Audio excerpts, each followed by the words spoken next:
البدع والأهواء، أهل البدع العقائدية وأهل البدع السياسية. أنا أقول بيننا وبينكم السلف، بيننا وبينكم الكتب، كان فيقول البدع بيننا وبينكم. Kita sudah membaca kalam Imam Ar-Hurmuzi rahimahullah. Tayyib, qala syarih wafaqahullahu ta'ala, wala syakka anna ahlal hadith hum warasatul anbiya'i haqqa. Dan tidak ada keraguan bahwasanya ahlul hadis mereka itulah pewaris para nabi yang sebenar-benarnya. Wa kafa bihadza manqabatan wa fakhra. Dan cukuplah ini sebagai kedudukan yang tinggi dan kebanggaan sebagai pewaris nabi. Siapa yang tidak bangga kecuali orang yang tidak memandang tinggi nilai agama. An Abi Darda Uwaimir radhiyallahu anhu qala Rasulullah sallallahu alaihi wa ala alihi wasallam, man salaka tariqan yatlubu fihi ilma salakallahu bihi tariqan ilal jannah. Barang siapa menempuh suatu jalan untuk menempuh ilmu di dalamnya, Allah akan memperjalankan dia. Allah akan melurus salaka, yaitu meluruskan atau membuka suatu jalan untuk dia menuju ke surga. Balasan sesuai dengan amalan, karena ilmu Nabi ini memang membimbing kepada surga. Wa innal malaikata la tadau ajnihataha ridwan bi talibil ilm. Dan sesungguhnya para malaikat itu meletakkan sayap-sayap mereka karena ridho kepada talibul ilm, kepada penuntut ilmu. Kalau penuntut ilmu saja malaikat sangat hormat, bagaimana dengan apa? Dengan orang alimnya. Makanya setelah ini Rasulullah menyebutkan tentang alimnya. Wa innahu la yastaghfiru lil alimi man fis samawati wal ard. Dan sesungguhnya seluruh yang di langit dan seluruh yang di bumi, bukan hanya langit pertama, bahkan sampai langit yang ketujuh, mereka perhatian kepada yang di bumi, kepada apa? Orang alim yang di bumi itu. Demikian pula yang di bumi, mereka memohonkan ampunan untuk orang alim. Hatta al-hitanu fil ma', sampai bahkan al-hitan, yaitu ikan paus yang ada di dalam air. Hitanu, kenapa? Karena dia adalah apa? Adalah ma'tuf kepada man. Tayyib. Dan juga dari hadis ini kita mendapatkan apa? Keutamaan orang yang menempuh perjalanan untuk mencari ilmu. Walaupun boleh jadi ilmu itu didapatkan dengan apa? Kita di dalam bilik, kita mendengarkan rekaman, itu juga banyak kebaikannya. Atau kita membuka internet, kita membaca tulisan di internet, itu juga banyak kebaikannya. Tetapi yang dijanjikan akan dimudahkan menuju ke surga adalah orang yang memang menempuh perjalanan. Makanya ini sangat dibanggakan oleh apa? Oleh para ulama ahlul hadis. Makanya sampai-sampai Al-Khatib Al-Baghdadi menulis kitab khusus judulnya Rihlah Ashabil Hadis. Rihlah, perjalanan jauh dari Ashabul Hadis. Ini keutamaan. Tayyib. Qal wa fadlul alimi alal abid ka fadli al-qamari ala sairil kawakib. Dan keutamaan orang alim di atas ahli ibadah itu seperti keutamaan bulan di atas seluruh bintang. Semuanya bermanfaat. Tetapi apa? Manakala bulan itu lebih menerangi istilahnya bumi, maka apa? Maka bulan itu lebih utama daripada bintang. Seperti apa? Seperti para ulama, mereka lebih bermanfaat bagi umat daripada ahli ibadah. Walaupun ahli ibadah juga bermanfaat. Kenapa? Karena ahli ibadah dia juga menjadi teladan bagi masyarakat. Sehingga dia punya cahayanya bermanfaat untuk menunjukkan arah, untuk memberikan tanda-tanda hari dan waktu dan yang semacam itu. Semuanya bermanfaat, tetapi keutamaan bulan itu lebih besar. Tayyib. Karena itulah manakala keutamaan orang alim itu lebih besar dan lebih banyak manfaatnya, maka dia dimohonkan ampunan oleh seluruh yang di langit dan yang di bumi.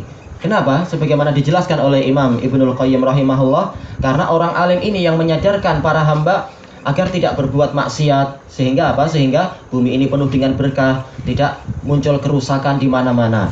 Inilah fungsinya orang alim, menyadarkan bahwasanya binatang juga punya hak, tidak boleh dibunuh dengan cara kejam. Kalaupun dia dibunuh, atau binatang yang tidak layak dibunuh, tidak boleh dia itu disakiti dan sebagainya. Maka seluruh makhluk itu berhutang budi kepada orang alim. Makanya wajar kalau mereka memohonkan ampunan untuk orang alim. Dan ini menunjukkan juga bahwasanya orang alim dia itu masih apa? Masih bukan orang yang maksum, dia punya dosa. Makanya apa? Dimohonkan ampunan. Oleh apa? Oleh seluruh makhluk. Tayyib qal wa innal ulama hum warasatul anbiya. Sesungguhnya ulama mereka itulah pewaris para nabi. Pewaris para nabi maksudnya apa? Qal wal anbiya lam yuwarrisu dinaran wala dirhama. Ini dalam lafaz Imam Ahmad semacam ini. Tidak ada lafaz wal anbiya tapi langsung lam yuwarrisu. Lam yarisu. Iya. Tayyib. Ini dalam lafaz Imam Ahmad, bukan lafaz Imam Abu Dawud. Lam yarisu dinaron, mereka tidak mewarisi dari para nabi itu dinar ataupun dirham. Wa innama warisul ilma, hanya saja para ulama mewarisi dari nabi itu ilmu. Faman akhadhahu akhadha bihadzin wafir. Maka barang siapa mengambil ilmu para nabi tadi, dia telah mengambil bagian yang sangat banyak. Adapun kalau mereka mewarisi, orang-orang itu mewarisi dari ahli filsafat, maka akan rusak.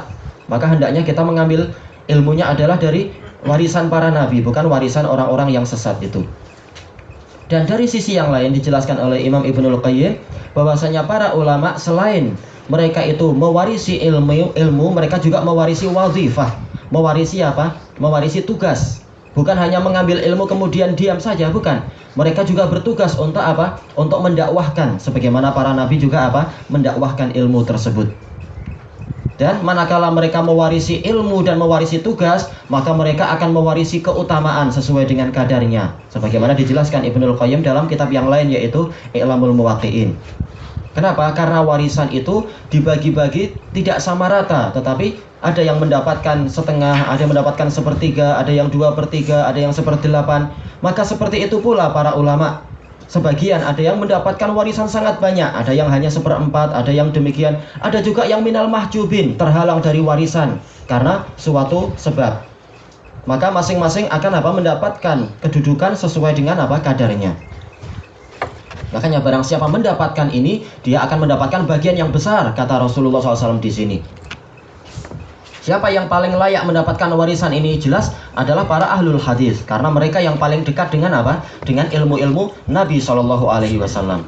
Tayyib, hadis ini diriwayatkan oleh Imam Ahmad, Abu Dawud dan lain-lain, dan hadis ini hasan li ghairih. Tayyib, wahum aqwamun nasi tariqa. Dan para ahlul hadis itu adalah orang yang paling lurus jalannya. Aqwam, paling lurus. Wa asaduhum dina, dan juga paling lurus agamanya.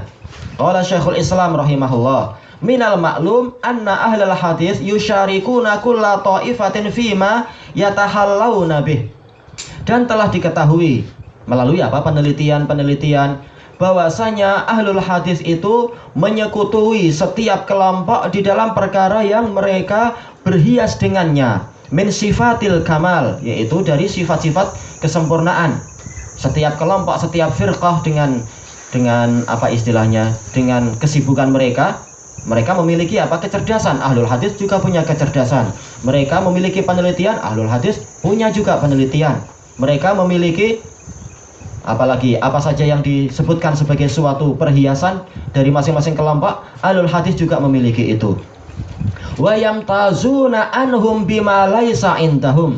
Tetapi ahlul hadis memiliki keistimewaan yang tidak dimiliki oleh kelompok-kelompok yang lain.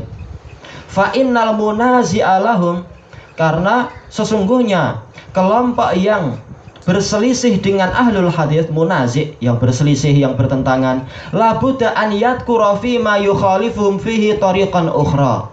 Mereka di dalam perkara yang mereka perselisihkan dengan ahlul hadis, mereka harus mendatangkan jalur yang lain.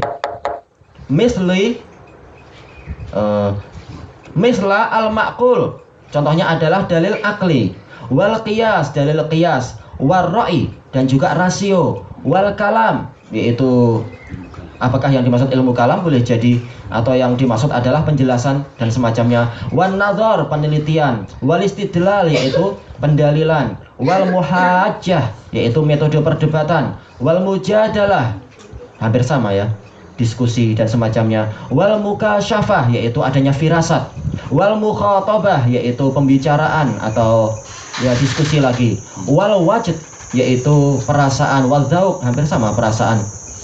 Ini istilah-istilah dari sebagian kelompok yang ternyata apa? Mereka membanggakan itu ternyata ahlul hadis punya. Wa kullu hadhihi turuq li ahlil hadis safwatuha.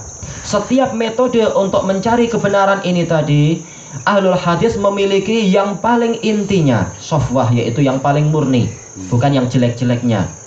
Wa khulasatuha, dan memiliki apa yang menjadi intinya. Khulasah inti, safwah adalah hasil penyaringan, hampir sama. Berarti apa? Fahum akmalun nasi akla, maka mereka itu adalah manusia yang paling sempurna akalnya. Wa a'daluhum qiyasa, dan paling adil qiyasnya. Wa aswabuhum ra'ya, dan yang paling benar rasionya. Wa asadduhum kalama, dan paling lurus perkataannya. Wa asahhuhum nadhra, dan paling sahih pandangannya. Wa ahdahum istidlala, dan paling terbimbing dalam mencari dalil. Wa aqwamuhum jadala, dan paling lurus ketika berdebat. Wa atammuhum firasatan, dan yang paling sempurna firasatnya. Wa asdaquhum ilhama, dan paling jujur ilhamnya. Wa ahadduhum basara wa mukasyafah, dan paling tajam mata mereka dan mata hati mereka, penyingkapan rahasia dan semacam itu. Wa aswabuhum sam'an wa mukhatabah, paling benar pendengaran dan pembicaraan mereka. Wa azamuhum wa ahsanuhum wajdan wa dzauqa, paling besar dan paling bagus perasaan mereka. Wa hadza huwa lil muslimin bin nisbati ila sairil ummah. Keutamaan-keutamaan ini adalah milik kaum muslimin dibandingkan dengan seluruh umat. Dan wali ahlil hadis, wali ahli sunnati wal hadis bin nisbati ila sairil milal. Dan keutamaan ini tadi adalah milik ahlu as-sunnah wal hadis, dinisbatkan, yaitu dibandingkan dengan seluruh sekte yang ada, kelompok yang ada. Dan ini banyak kita akan mendapatkan itu di dalam apa? Di dalam biografi dan Majmu' Fatawa Syekhul Islam Ibnu Taimiyah. Bagaimana beliau berdebat dengan orang-orang yang mengagungkan ilmu perbintangan. Beliau mendebat mereka dengan prinsip mereka sendiri, mereka kalah. Beliau berdebat dengan apa? Ahlul kalam, dengan apa? Dengan kaidah mereka sendiri.